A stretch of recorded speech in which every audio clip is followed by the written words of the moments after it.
సరే ఇప్పుడు రథసప్తమి నుంచి గ్రాడ్యువల్గా ఎండలు పెరుగుతుంది. రథసప్తమి ఎప్పుడు వచ్చింది నీకు? మాఘమాసంలో సప్తమి నాడు, అంతే కదా, మాఘ శుద్ధ సప్తమి మనకి మార్కింగ్ డే. ఏది? ఇక్కడి నుంచి చలి తగ్గుముఖం పెట్టి పెరుగుతుందని. అంటే ఎందుకు జరిగింది నీకు అది? సూర్యుడు గమనం అనేది అక్కడ మారింది మనకి. అక్కడ భూమధ్యరేఖకి వచ్చి ఈక్వినాక్స్ అయ్యి అటు వెళ్ళాడు మనకి. మారిందా లేదా? అందుకే నవరాత్రులు కూడా అప్పుడే వచ్చింది చూడు, రెండు ఒకేసారి వస్తున్నాయి నీకు అక్కడ. నీకు అంటే అదొక మార్కింగ్ డే పెట్టారు, ఎప్పటి నుంచి నీకు ఎండలు పెరుగుతాయి. సో కాబట్టి రథసప్తమి అంటే ఇది ప్రతిదీ మనకి ఏం చేశారంటే కల్చర్ ఒక దైవంతో లింక్ పెట్టారు. ఇది మార్కింగ్ కంపల్సరీగా దీన్ని గుర్తిస్తారు.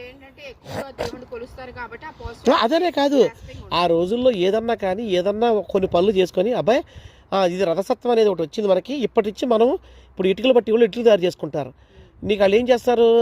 వర్షాకాలంలో ఇటుకలు తయారు చేయరు, ఆఫ్ చేసేస్తారు.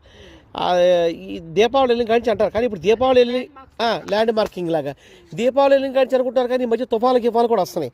సో రథసప్తం వచ్చేసిందంటే ఇట్స్ ఎ మార్కింగ్ డే. ఇప్పటి నుంచి ఇటుకలు బట్టి వాళ్ళు ఫుల్గా ఇటుకలు తీస్తారు ఇక నీకు.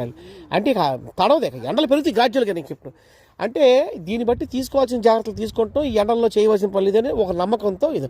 సో అది పెట్టారు మనకి. ఇప్పుడు మనకి 4 మనకు ఉన్నాయి. అంటే అంటే 2 అయనాలు 2 విషవత్త దినాలు, అదే పగలు రాత్రి 2 అయనాలు. వీటిల్లో మనకి కంపల్సరీగా నవరాత్రులు మనకు వస్తున్నాయి మనకి. ఇది మనకి జనం తెలుసుకోవాల్సింది. దీంట్లో సెలేసియల్గా మనకి కొంచెం పవర్ అనేది కిందకు వస్తుంది. ఇది ఎక్కడ చూపిస్తుంది? మనిషి యొక్క పిట్యూటరీ గ్లాండ్ మీద ప్రభావం చూపిస్తుంది. ఇది పిట్యూటరీ గ్లాండ్, పిట్యూటరీ అంతే కదా, బాడీ ఫంక్షన్స్కి పిట్యూటరీ గ్లాండ్ ఒక సెక్రెట్ చేస్తుందంట, ఒక లిక్విడ్ అది. సో అదేంటంటే ఆ టైంలో ఇట్ బ్యాలెన్సెస్ మనిషి ఎమోషన్స్ అంట. వాస్తవం అసలు అది.